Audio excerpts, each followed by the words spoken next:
Salve Maria, leitura dos Evangelhos Apócrifos.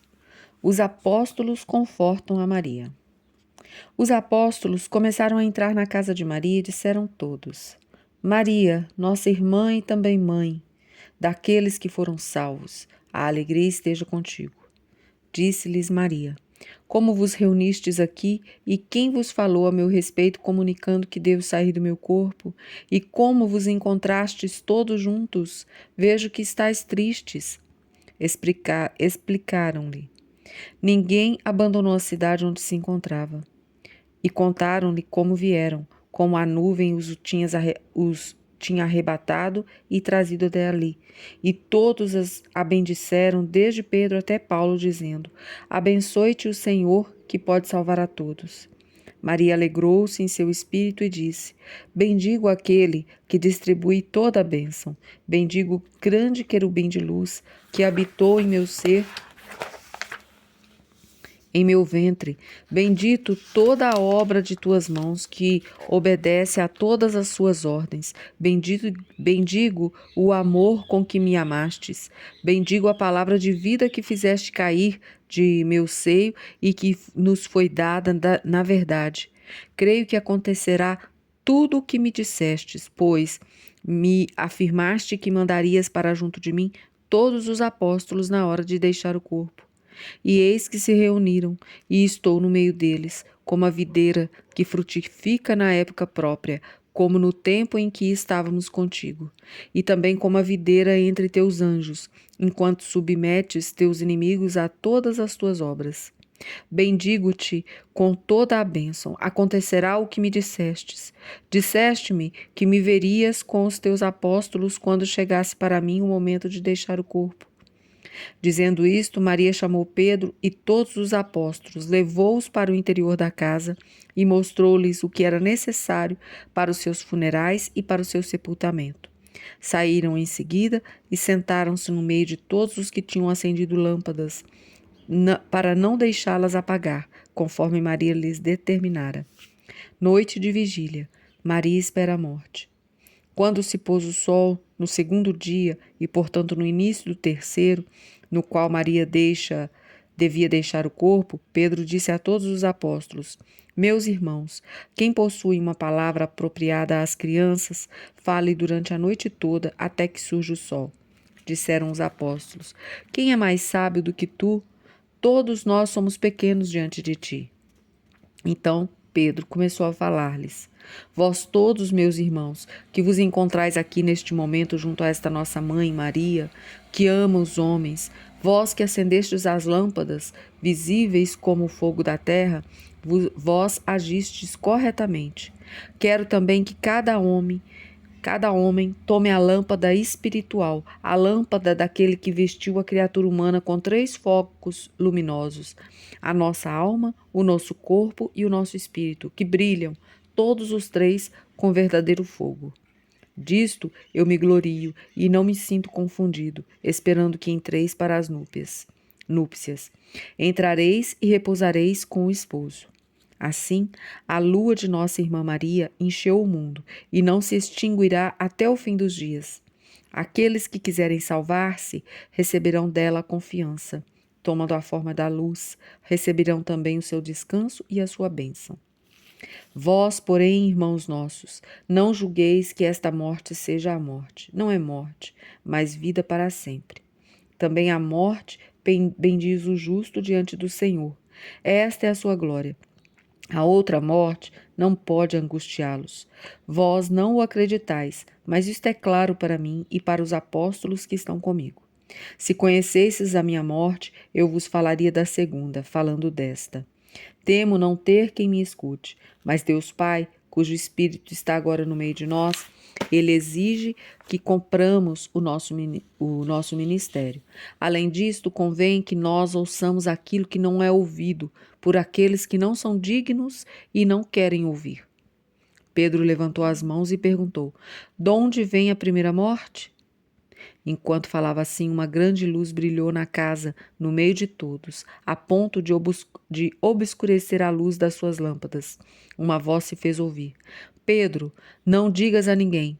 porque não estais sozinhos. Fala com palavras que possam ser compreendidas. O médico trata o doente conforme a doença que o aflige, e a nutriz trata o menino de acordo com a sua tenra idade. Pedro elevou a voz e disse: Bendigo o bendito, bendigo a ti que salvaste a nossa alma, tendo piedade de nós. Tu nos guiastes com segurança para que não soframos no abismo perverso. Bendigo a pregação daquela língua pela qual conhecemos a fé. Voltando-se para eles, prosseguiu: Ó homens, nossos irmãos, nós não podemos dizer-vos o que queremos, sem que pratiqueis as obras de todo bem. Enquanto isso, guardamos entre nós o que devemos transmitir-vos. Pedro fala às virgens. Dito isso, levantaram-se uma a uma 21 virgens e prostaram-se aos pés de Pedro, dizendo: Nós te suplicamos, ó nosso Pai, faze que alcancemos a grandeza de Cristo e dos que são conhecidos por ele. Pedro as fez levantar e disse: Ouvi nossa alegria e glória de nossa honra. Não julgueis que a voz dessa pregação se manifesta por vossa causa. Não é assim. Refere-se aos que não estão convosco, que não são dignos do ministério. E vós sois dignos, assim como todos aqueles que guardam a imagem de sua infância. A vossa glória não é deste mundo. Ouvi, portanto, e ficai cientes do que vos diz o vosso mestre. O reino dos céus é semelhante a uma virgem. Não disse, é semelhante aos dias. Os dias passam. Não os aconselhou os ricos, porque também as riquezas passam, mas a virgindade permanece. Sabei que ela é gloriosa, por isso foi com exatidão comparada ao reino dos céus. Também por isso não vos enchereis de solicitude quando chegar a hora de partir. Não direis: concede-nos tempo para cuidar dos nossos filhos e de nossas riquezas, das nossas construções, dos nossos trabalhos. Não há quem o possa fazer por nós. Não tenhais cuidado senão com a vossa virgindade. E assim, quando vier o enviado, sereis encontrados preparados, providos de tudo. A virgindade que conservais é coisa leve. Vede, irmãos, que não há nada mais agradável do que a virgindade. Tende perseverança, e vos revelarei o que me foi revelado. Prestai atenção e vereis que não há nada mais leve do que o nome da virgindade, e nada há mais pesado para o homem do que o gozo desse mundo. A parábola dos 2 servos. Havia numa cidade um homem rico, possuidor de muitos bens. Seus servos revoltaram-se contra ele. Como não obedeceram à sua voz, o Senhor se irritou e os relegou para uma região longínqua por muito tempo. Só mais tarde os chamou. Dentre os que se revoltaram e tinham por isso sido relegados, um deles construiu para si uma casa, plantou uma vinha, fez um forno e adquiriu muitas riquezas. Outro servo tinha procurado ouro e o tinha guardado.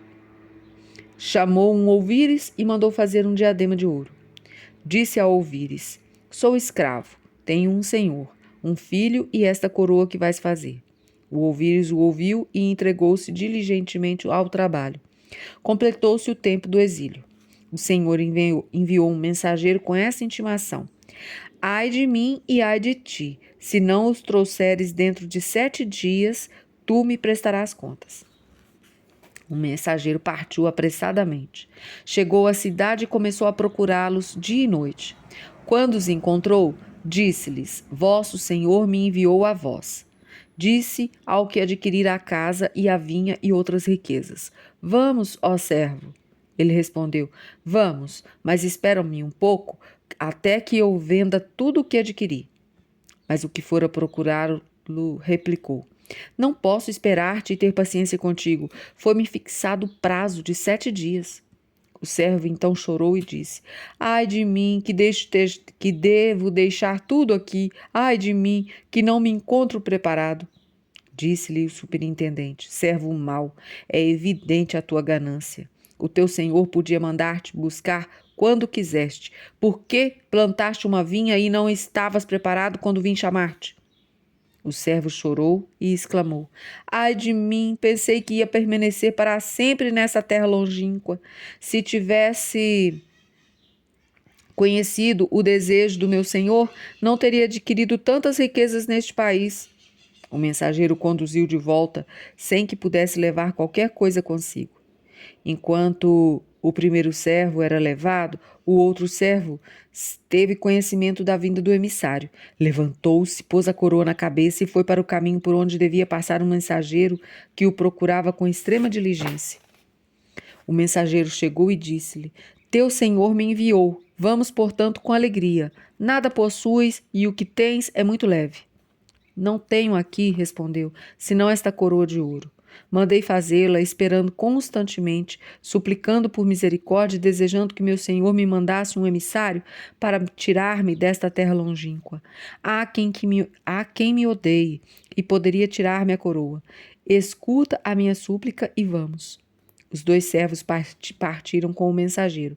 Quando o senhor os viu, disse àquele que tinha adquirido propriedades: Onde está o que adquiriste e no qual trabalhaste tanto tempo naquela terra longínqua? Onde estava provisoriamente? Onde estavas provisoriamente? Respondeu-lhe o servo.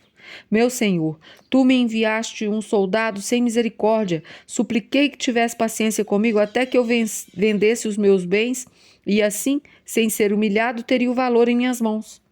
Disse-lhe o senhor: servo mau, só decidistes vender quando te mandei um emissário. Por que não o pensastes enquanto estava naquele país longínquo, onde não te procuraste com os meus interesses? Onde não te preocupaste com os meus interesses? Encheu-se de cólera contra ele, mandou que lhe amarrassem as mãos e os pés e o relegassem para outra região. Chamou depois aquele que trazia a coroa e disse-lhe: servo bom e fiel, desejaste a liberdade, adquiriste uma coroa que só é usada pelas pessoas livres.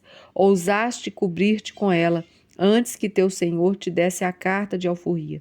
O servo não pode ser livre, senão pela vontade de seu senhor. Como, porém, desejaste a liberdade, ela te será concedida. Deu-lhe a liberdade e o pós à frente de muitos dos seus bens. Aplicação da parábola. E Pedro, voltando-se para aqueles irmãos que estavam com Maria, assim lhes falou: Escutai, irmãos nossos, o que vos acontecerá. Esta é acima de todas as criaturas a virgem dedicada ao esposo verdadeiro, ao Senhor. Vós sois as gerações de homens com o qual o Senhor antes se tinha irritado. Ele vos tinha posto no mundo como em cárcere e como despojos aqui na terra para aqueles a quem foi concedido o poder contra nós, por causa do mal praticado. Virão os últimos dias e serei levados para o lugar onde se encontram nossos primeiros pais, Abraão, Isaque, Jacó, e lá, na consumação dos séculos, estará cada um de nós. A nós não será mais enviado o duro anjo da morte. Quando este atinge a alma dos pecadores, os numerosos pecados os afligem e os angustiam profundamente. Então ela suplica a Deus, dizendo: